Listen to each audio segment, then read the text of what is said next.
Buenas tardes. Buenas tardes. Gracias, bienvenidas, bienvenidos a la presentación de este coloquio de los productos de investigación del área académica 5 de este año 2023. Muchas gracias y voy a presentar ahora a la doctora Elizabeth Rojas Samperio con el producto de su investigación, lectura para el logro de la escritura funcional y creativa. Voy a leer un pequeño resumen de este producto de investigación. Antes quisiera señalar acerca de la doctora Elizabeth Rojas Samperio, su último grado de estudios, doctorado en filosofía con la especialidad en psicología. Y su más reciente publicación, o una de sus más recientes publicaciones, la enseñanza de la lectura de comprensión en educación básica para Monterrey Ediciones.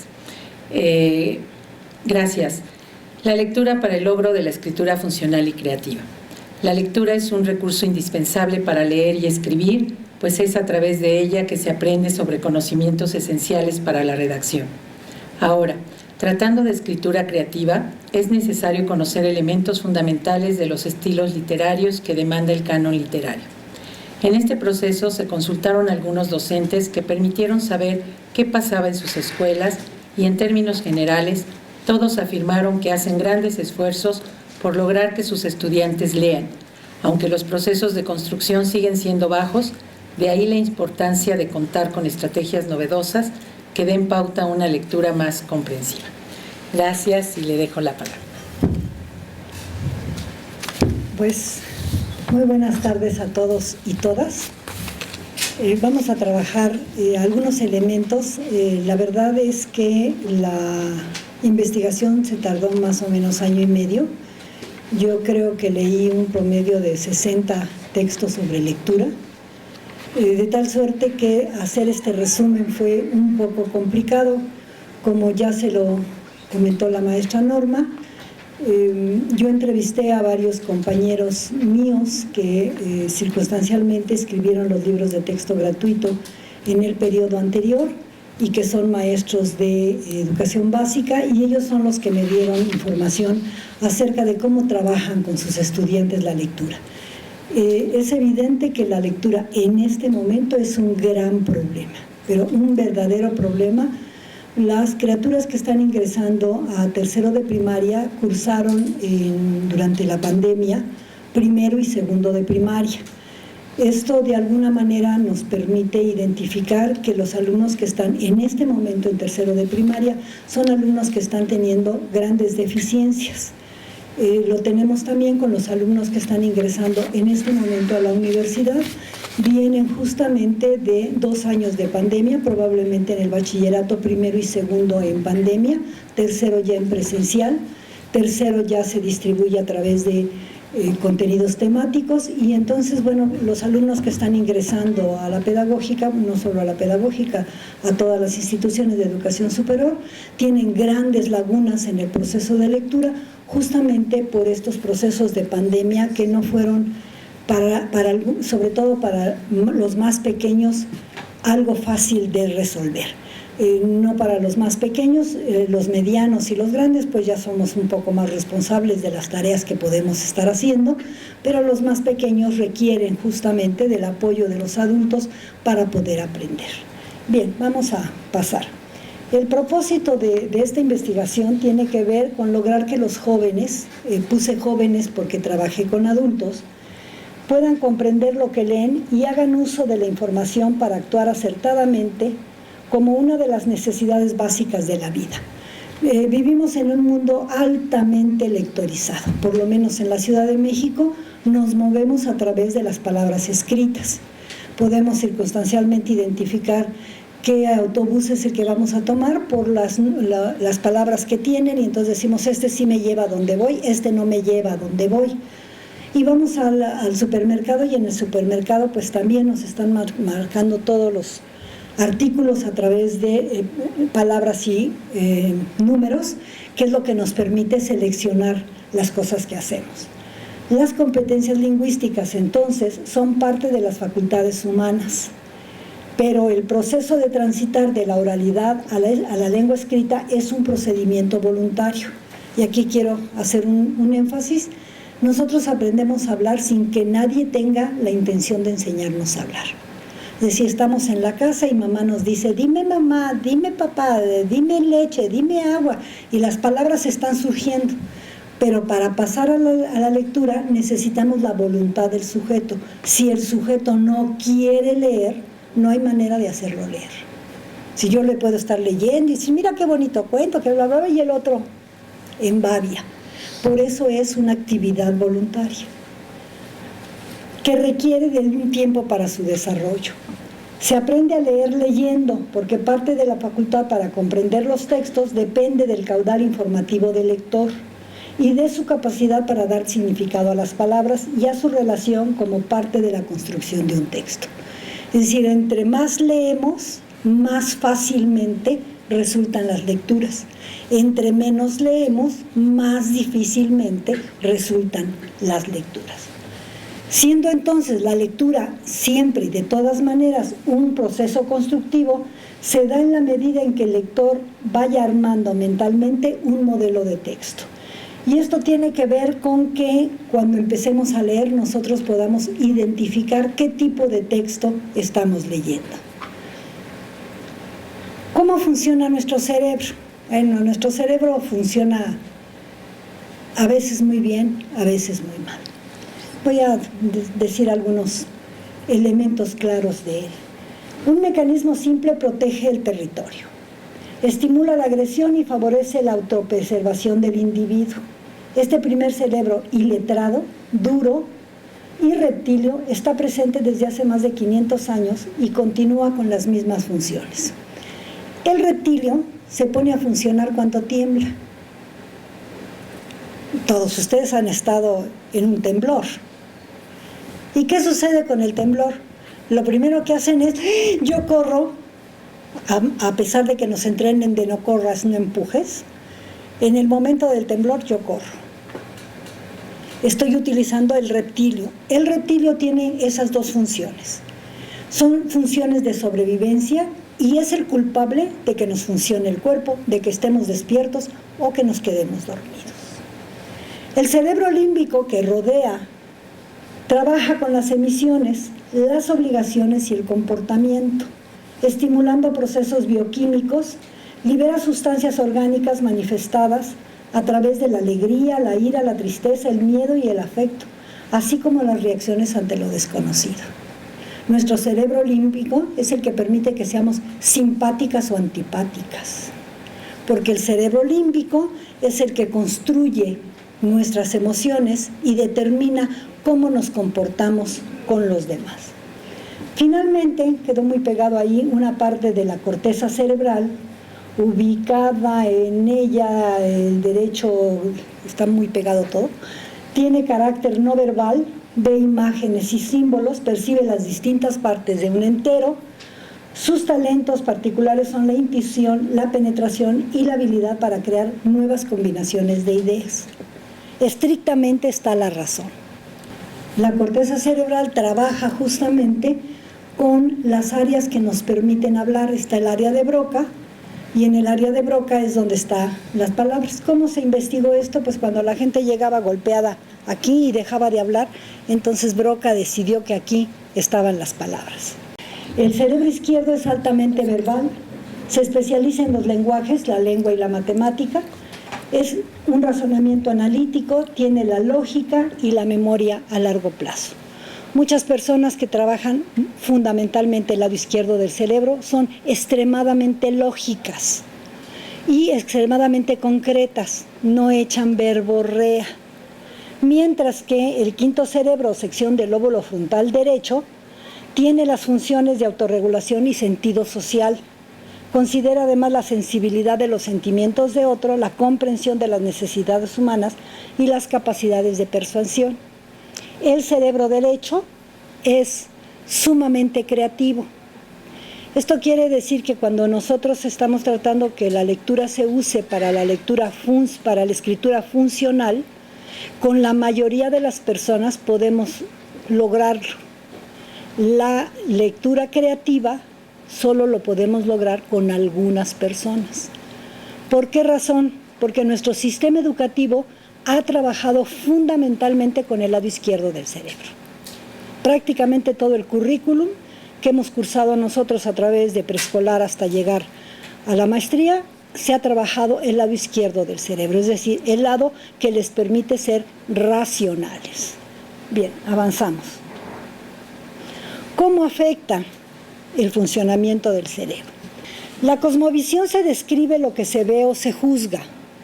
Es mejor evitar los juicios sobre las ideas, mejor aún describirlas. Las emociones de los interlocutores. Se observan las reacciones en las emociones ajenas ante las interpretaciones de los otros sobre uno mismo y los sentimientos que se provocan en los otros. Nos damos cuenta cuando estamos conservando qué estamos haciendo sentir en el otro. Y en el caso de la lengua oral tenemos muchos elementos para coordinar estas palabras. Estos elementos tienen que ver con el volumen, el tono, el ritmo, la gestuación, que nos permiten decirle al otro que me caes muy mal o decirle que me caes muy bien. Y estos cambios en la tonalidad permiten de alguna manera coordinar los elementos. Esto tiene que ver con cómo mi cerebro me da permiso de sonreír o me da permiso de llorar. ¿Cuáles son los esquemas de participación? La relación del texto con el lector desde el texto. Esta es una postura que tiene que ver con la lingüística. Durante mucho tiempo, y quizás ustedes hayan tenido en clase algunos esquemas lingüísticos de lectura. ¿Cuáles son los esquemas lingüísticos de lectura? Pues ahí está, por ejemplo, Adler, que dice separa la idea principal de la idea secundaria. Y eso está en el texto. La segunda es relación del texto con el lector. Entonces no es lo que está en el texto, sino lo que yo, como lector, quiero encontrar en el texto. Esto tiene que ver con la psicología. ¿Cuál es mi psicología que me permite acercarme al texto? O bien, desde la sociología, entonces la relación del texto desde el lector como sujeto social, las prácticas sociales del lenguaje. Ustedes se acordarán que 2011 estaba organizado a través de las prácticas sociales del lenguaje, que son aquellos textos que socialmente son leídos por las distintas comunidades. Ustedes podrán observar en las comunidades, por ejemplo, habitacionales, cuando hay juntas, las personas no bajan a la junta. Y entre otras cosas, ¿por qué no bajan a la junta? Porque no saben leer y escribir bien. Saben leer y escribir para sí, pero no saben leer y escribir para el grupo social, no saben interactuar socialmente. Bien, avanzamos. ¿Cuáles son entonces los elementos cognitivos que se requieren para poder leer? Bueno, la atención. Si no le pongo atención al texto, nada más no lo leo. La memoria, porque me tengo que acordar de lo que dijo antes o lo que dijo páginas atrás. La inteligencia racional para poder establecer mi lógica con la lógica del texto. Y la imaginación. La imaginación es fundamental para leer, porque si yo no me puedo imaginar lo que está en el texto, pues nada más no lo puedo ver. La lectura entonces implica la identificación de los símbolos impresos y transcritos que sirven de estímulo para recordar los significados que la experiencia ha ido elaborando y para la construcción de nuevos significados mediante la manipulación de los conceptos que posee el lector. Y esto es muy importante. Si no hay una interacción entre el lector y el texto, no hay una buena lectura. Bien. ¿Qué significa entonces comprender un texto? Un texto en principio es toda estructura lingüística, icónica, rítmica, tonal o gráfica que independientemente de su tamaño proporciona un mensaje significativo a quien lee. No todo lo que miramos en la vida nos produce significado. Hay algunas cosas que las estamos viendo y decimos, ay, ¿qué es esto? Qué feo, ¿no? Y es feo y no lo quiero seguir leyendo. O, ay, qué bonito, y lo sigo leyendo. Comprender entonces es una actividad compleja de construcción de significados con un carácter estratégico, que implica la interacción comunicativa entre las características del lector y del texto. Se lee para saber, para conocer, para comprender, para tomar decisiones, para actuar, para hacer, para construir, para trabajar y para vivir. ¿Y por qué subrayo para vivir? Durante más o menos 19 siglos, la sociedad no leyó. Leían determinadas comunidades, desde luego el Príncipe de Maquiavelo, pues era para los príncipes, que eran los que aprendían a leer y escribir. La gente común no leía, pero tampoco tenía necesidad de leer. En este momento, a partir del siglo XIX, que se crean las grandes ciudades y que se crea el periodismo, se da una urgencia, se crea también la Escuela Mexicana, se da una urgencia porque las personas seamos lectores, estemos alfabetizados. Y esa urgencia se da porque vivimos en una sociedad altamente iconizada, es decir, altamente textualizada. Bien. Un lector estratégico, ¿qué hace? Planea su lectura, establece distintos propósitos según el tiempo y la necesidad de la lectura, parafrasea, imagina, se cuestiona, acepta o contradice, rechaza y admite, actúa. Busca ideas y establece relaciones de acuerdo al disenso. Por eso los mapas mensuales no pueden ser iguales, porque cada quien puede mirar en el mapa lo que le está llamando la atención del texto. Monitorea su comprensión, usa estrategias metacognitivas, es decir, le estoy entendiendo, no le estoy entendiendo. No le estoy entendiendo y busco a alguien que me ayude a entender. A estas se le llaman fuentes secundarias. Las fuentes secundarias, por ahí, no leemos directamente a Piaget, no leemos directamente a Vygotsky, pero ¿qué tal por ahí el señor de la Facultad de Psicología que habla sobre Piaget y que habla sobre Vygotsky? Pues los leemos a ellos son fuentes secundarias porque no son directos el escrito, ¿no? Están haciendo una interpretación y nosotros estamos leyendo la interpretación de Sánchez. Pensar creativamente. Bien. Organizaciones textuales. Los textos se organizan. No todos los textos se escriben de la misma manera. No es lo mismo escribir una carta personal que una carta oficial. En la carta personal puedo terminar diciendo: y deseándote todo el amor del mundo, Elizabeth. Pero en una carta oficial no puedo terminar así. Solamente puedo terminar diciendo: aprovecho la ocasión para mandarle un respetuoso saludo. Ni siquiera cordial saludo, porque cordial quiere decir que muy cerca del corazón. Y pues si yo le voy a escribir a la rectora, créanme que no le voy a poner cordial, le voy a poner respetuosa, porque respeto sí siento por ella, pero cordialidad pues no. Entonces, como no está en mi corazón, no le pongo la palabra cordial. Y esto tiene que ver con la selección de las palabras cuando escribo. Los textos expositivos o de ciencias científicos son los más fáciles de leer. Son los más fáciles de leer porque son textos muy lógicos, dado que la ciencia es lógica. Se localiza un objeto en la realidad que está fuera del investigador, se llama objetivismo, y se observa para problematizarlo. Ahí está la manzana y yo la veo, y la manzana está fuera de mí, y yo digo: está podrida porque está toda fea, o está buena porque está roja. El objeto está fuera de mí. Se somete a pruebas y digo: con esta que está buena, roja, le voy a quitar las semillas y las voy a sembrar, porque la que está podrida, si le quito las semillas, a lo mejor me sale otra manzana podrida. Justamente a partir del control de las variables que intervienen en el fenómeno. Se da la experimentación. Ya experimenté con la roja y con la podrida, y ya vi que la podrida no me funciona. Observo y experimento y creo un modelo teórico. Eso es lo que hizo. ¿Quiénes? Díganme una teoría científica. Kepler,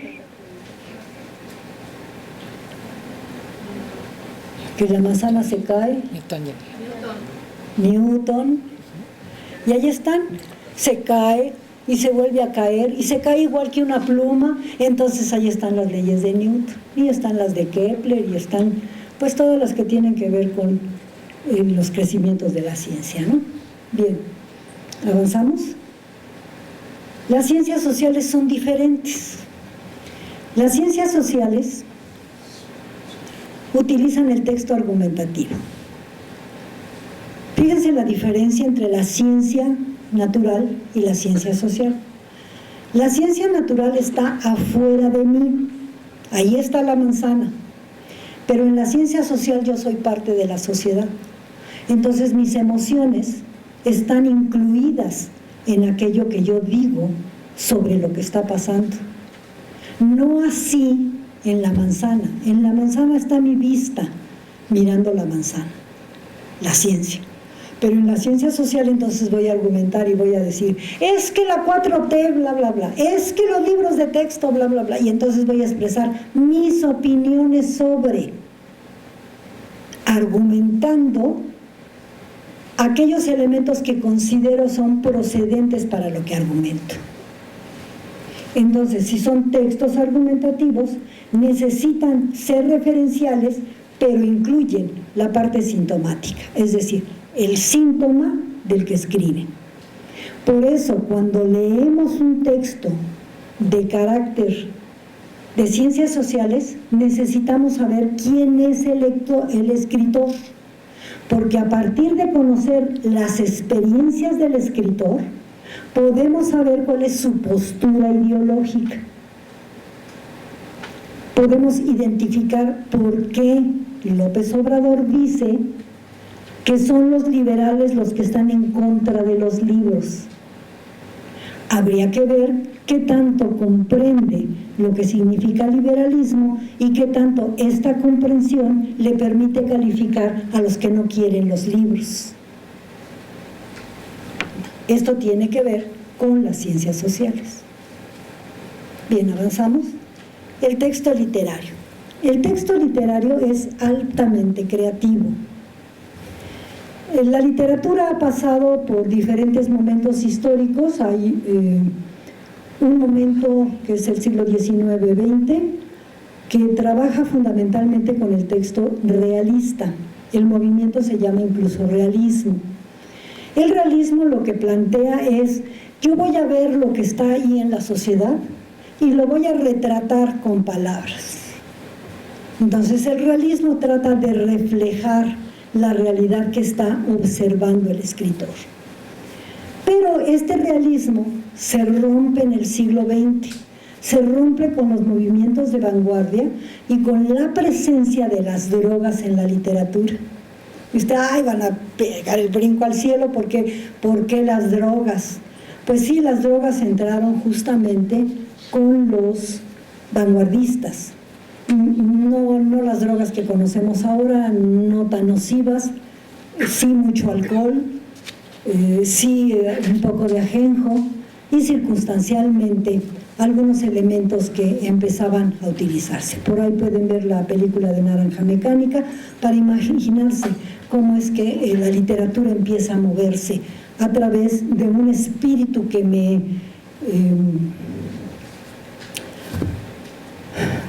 inspira, y la inspiración viene justamente de aquello que yo sueño, de aquello que yo deseo. Bien, avanzamos. El texto filosófico es un poco más difícil. El texto filosófico tiene características especiales. Es un texto argumentativo con carácter apelativo. Ahora, ¿qué quiero decir que es argumentativo con carácter apelativo? El carácter apelativo dice, tú piensas igual que yo, quiero que pienses igual que yo. La propaganda y la publicidad se encuentran dentro del texto filosófico. esa que no puedes probar solo una, te comes 2, te comes 3, te comes 4. Y entonces estoy tratando de promover que el otro, a través de mi argumento, esté adhiriéndose a mi pensamiento. Todo el lenguaje político es altamente filosófico. Bien, avanzamos. La historia y el derecho. Se presentan también textos que se denominan científicos, aunque sus características son relativamente diferentes. Subrayo la palabra relativamente. El caso de la historia tiene que ver con la posición del historiador, que lo convierte en un texto subjetivo de carácter narrativo, aunque el autor busque ser objetivo. El texto legal tiene una gran variedad de manifestaciones. Entre las más importantes están los que corresponden a la jurisprudencia, que son textos fundamentalmente argumentativos, y las leyes, códigos, reglamentos, etcétera, que emplean predominantemente la función apelativa. Esto se hace así y no se hace de otra manera. Ahorita podríamos analizar la ley, la propuesta de ley que hay para la pedagógica, y podríamos encontrar estos argumentos, y estos argumentos cómo coinciden con hacernos a nosotros sentir que estamos bien o que estamos mal frente a la ley. Bien, avanzamos. El periodismo representa un tipo de texto especial. Se caracteriza por su versatilidad, lo que da consigo la posibilidad de emplear todas las funciones lingüísticas. Ello depende de la intención del autor al tiempo de escribir.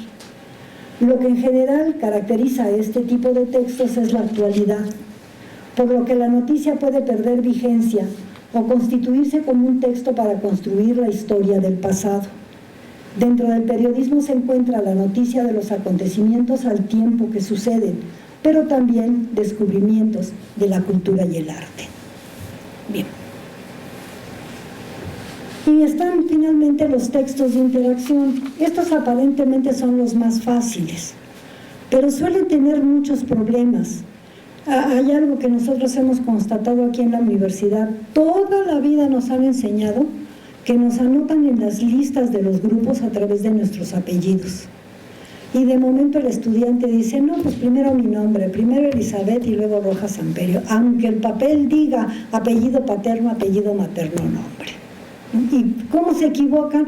Pues se equivocan justamente porque los textos de interacción social a veces no se les da importancia. Ahí están las actas de nacimiento, que el juez escribe mal tu nombre y ni modo, ahí se fue tu nombre mal. Se le ocurrió poner una M en lugar de María y pues ni modo, te llamas M. Josefa, ¿no? No te llamas María Josefa, te llamas M. Josefa, porque al juez se le ocurrió poner nada más una M. Hay muchas M's y muchas J's en las actas de nacimiento. Están evidentemente las cartas, los recados, los oficios, etcétera. Y fíjense los recados, qué importante, ¿no?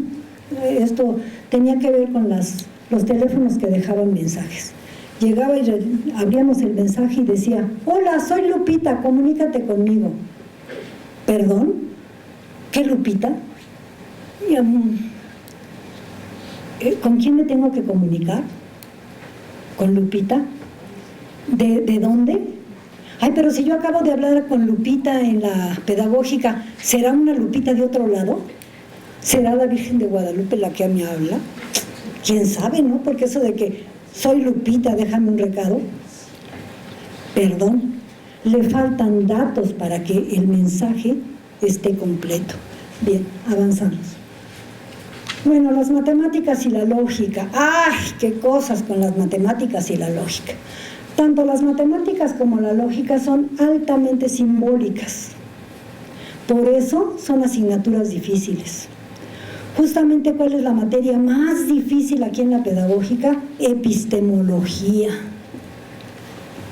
Vaya, qué dificultades tiene la materia de epistemología. ¿Por qué?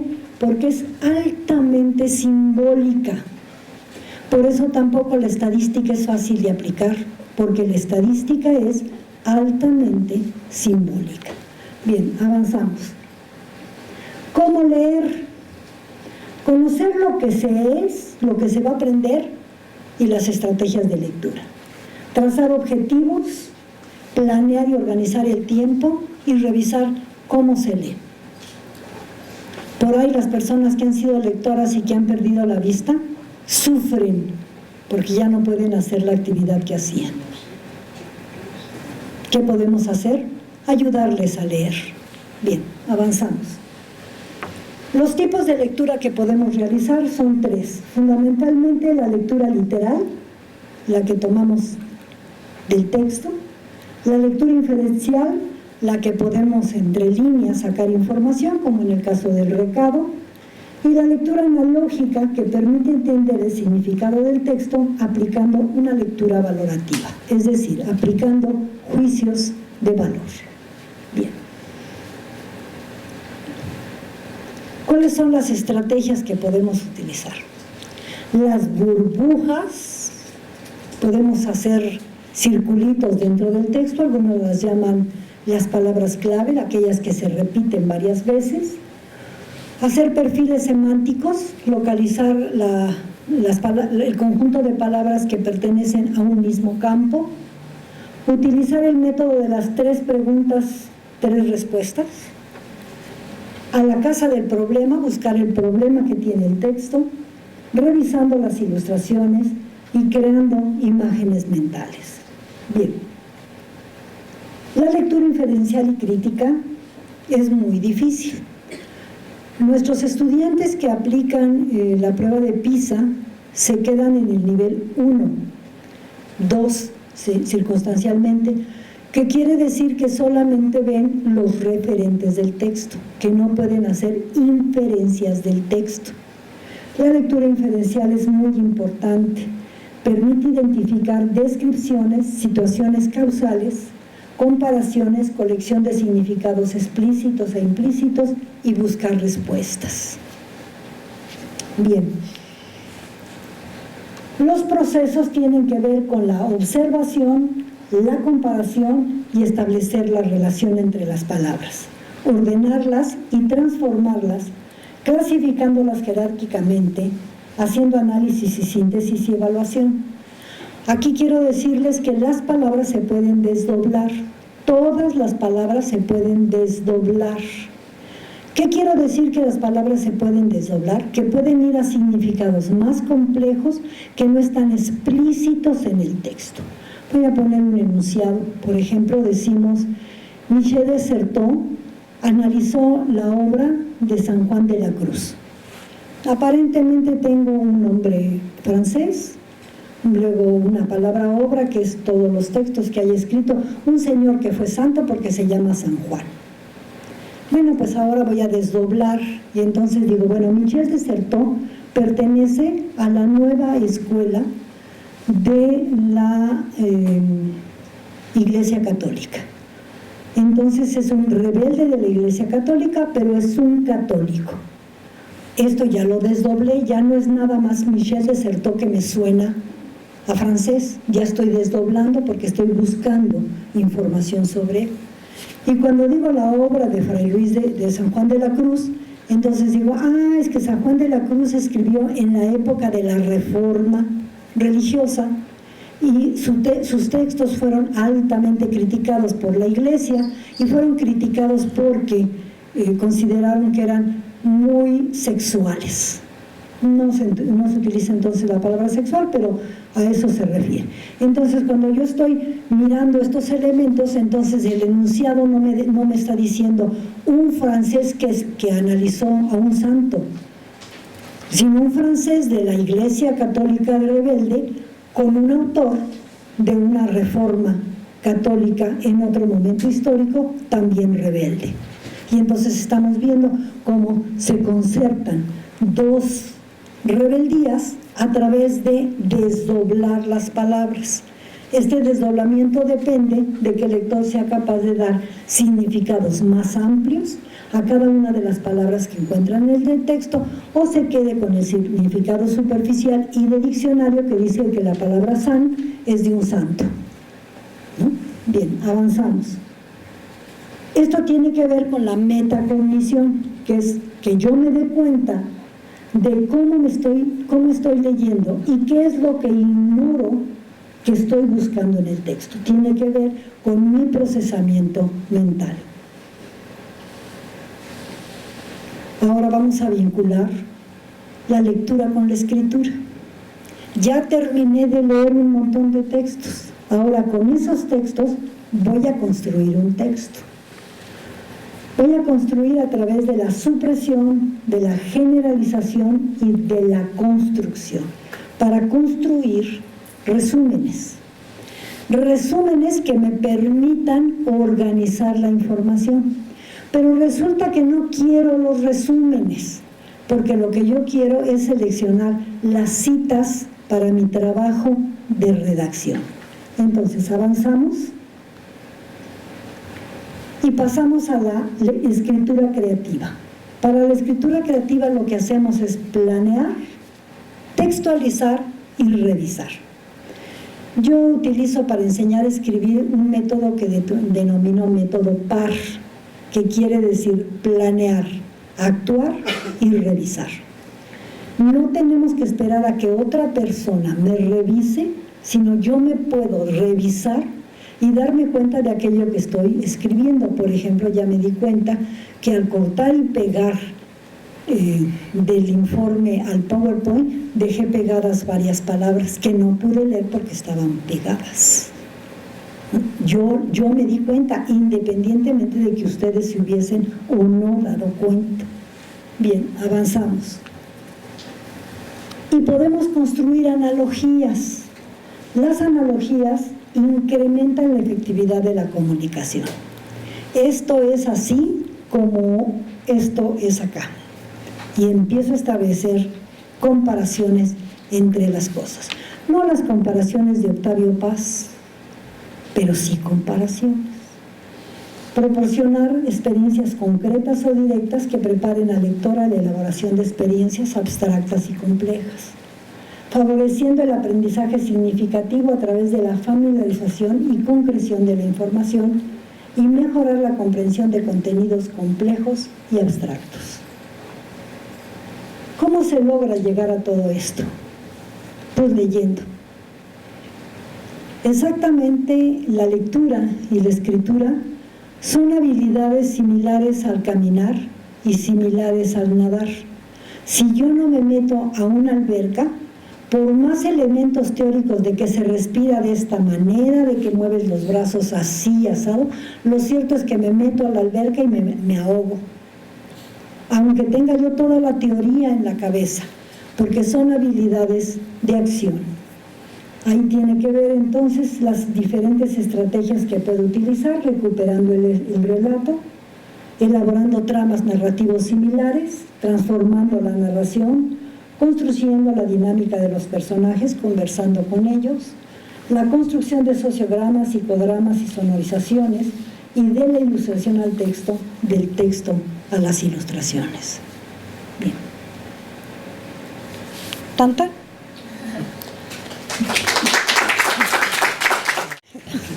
Gracias con esta explicación. Vamos a ver con las personas participantes, con las asistentes, si quieren hacer algún comentario, por favor, aquí. Maestra, ¿cuál sería su opinión en relación a estas nuevas generaciones que todo es tecnología? Todo es como ChatGPT, su teléfono 24/7, en donde la lectura y la escritura han tenido un giro impresionante. Si nosotros, generación diferente a ellas, tratamos de leer sus mensajes, son ininteligibles para nosotros, pero para ellos se comunican perfectamente. De hecho, me atrevo a asegurar que han creado un lenguaje paralelo al tradicional que ha funcionado por siglos. los emojis. Por ejemplo, ¿no? o la abreviación de ciertas palabras TQ. por dos, no. Ay, por dos que me choca. Me choca por dos. Pero se pueden comunicar perfectamente. Claro. ¿No? Esto por un lado. ¿Y qué impacto puede tener este giro en actividades escolares, laborales y en la vida cotidiana? Porque es una manera diferente de vivir. Y por otro lado, justamente ayer vi una imagen que me generó un combo de emociones. En un salón de clase la maestra les pedía a unos niños de, no sé, primero o segundo año, que contaran, estaban haciendo unas sumas o restas, que contaran y utilizaran sus dedos. Y este niño, al estar haciendo las operaciones y no alcanzarle los dedos, se quitó el zapato, subió su piecito y empezó a contar los dedos de su pie. A mí el punto ahí crítico fue que no se quitó el calcetín, entonces pues, no podía ir señalando cada dedo. Entonces, son diferentes formas de aprender que están surgiendo ahora y qué viene para mañana a partir de esto. Mira, yo creo que, bueno, todos los grupos, aunque la campana de Gauss sea antigua, todos los grupos entran en una campana de Gauss. Es decir, todos entran, unos son muy malos, otros son regulares y otros son muy buenos. Entonces tenemos ahí, en los grupos escolares, en términos genéricos, difícilmente tenemos un grupo que digamos todo el grupo es de 10 o todo el grupo es de 0. En general tenemos buenos y malos. Y no solo buenos y malos estudiantes. Los seres humanos tenemos buenos y malos momentos. Es decir, tenemos momentos muy brillantes y momentos en los que, ay, no quiero hacer nada. Entonces, bueno, también estas oscilaciones. Evidentemente, los discursos van cambiando. Yo sí estoy de acuerdo con los nuevos libros de texto gratuito. Creo que tienen algunas ventajas, sí tienen algunas desventajas, como todo texto, pero tienen las ventajas de que están buscando que sean los niños los que participen en las actividades. Y al participar que los niños en las actividades, efectivamente cada niño va a tener sus estrategias. Por ahí hay un proyecto en el que hacen ladrillos y cuentan los ladrillos, y lo que está explicando el libro es como un niño dijo 1, 2, 3, 4, 5, 6, 7, 8, 9, 10, 11, 12, 13, y otro dijo 1, 2, 3, 4, 1, 2, 3, 4, 4 por 4, son tantos ladrillos. Uno lo hizo más fácil, otro lo fue contando. Quizás el niño que necesitó los pies, pues porque llegaba a 20. ¿Qué tal si llega a 30? Ya su estrategia no le funciona. Y esto tiene que ver con que el profesor logre pensamiento matemático mental. Es decir, que logren ver el número. En primero de primaria difícil que logren ver el número porque ven fundamentalmente los objetos, son estudiantes referenciales. Entonces, al ser estudiantes referenciales necesitan ver el referente para poder conceptualizarlo. A partir ya de tercero o cuarto de primaria ya pueden hacer abstracciones y en el momento en que puedan hacer pequeñas abstracciones numéricas ya pueden ver el número 30 como la suma de 3 más un 0, ¿no? Que eso implica que el niño crezca y deje de utilizar sus pies para que pueda entrar a los números. Por el momento está bien que lo haya hecho. Ahora, lo de los celulares, estamos en esa era. Después de Club Quintito, pues está Amber, ¿no? Es el momento histórico que nos está tocando vivir. Y el momento histórico que nos está tocando vivir tiene emojis. Hay que aprender a usarlos. Con los sujetos que se pueden usar. Probablemente en la LEIP no podemos calificar con emojis.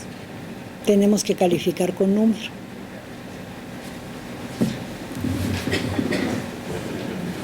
¿Algo más? Pues tan. ¿Algún otro comentario? Yo digo, si nos da tiempo, si tenemos tiempo, yo quisiera nada más consultar Elizabeth, que nos plantea que en este proceso se consultaron algunos docentes para que pudieran hablar de lo que pasaba en sus escuelas, ¿no? Y que en términos generales plantearon que hacen grandes esfuerzos por lograr que sus estudiantes lean, ¿no? Y de ahí está la importancia de buscar como estas estrategias novedosas. Si nos pudieras comentar algo en ese sentido, digamos. Pues en términos generales, mis compañeros, porque en realidad son compañeros, mis compañeros son los compañeros con los que escribí los libros en el 2011, pues escribimos juntos los libros, entonces sus estrategias son muy 2011, ¿no? Son muy 2011 porque justamente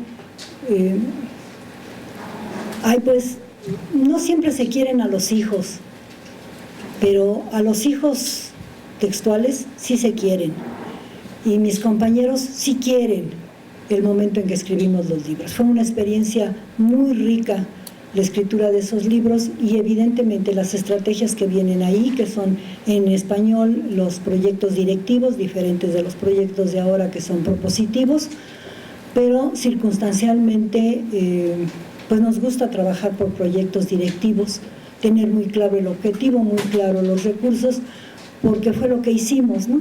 Y circunstancialmente nuestros hijos pueden estar bien formados. Por ahí Chihuahua quiere usar esos libros, entonces no están tan mal donde algunas personas les siguen gustando.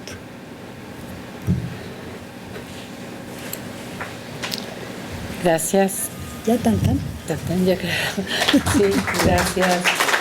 Y si no hay algún otro comentario, pues le damos las gracias a la doctora Elizabeth Rojas Samperio por la presentación de su producto de investigación. Gracias a todas. Y ustedes no conocen a Cachirulo, pero Cachirulo decía: adiós, amigos. Educar para transformar.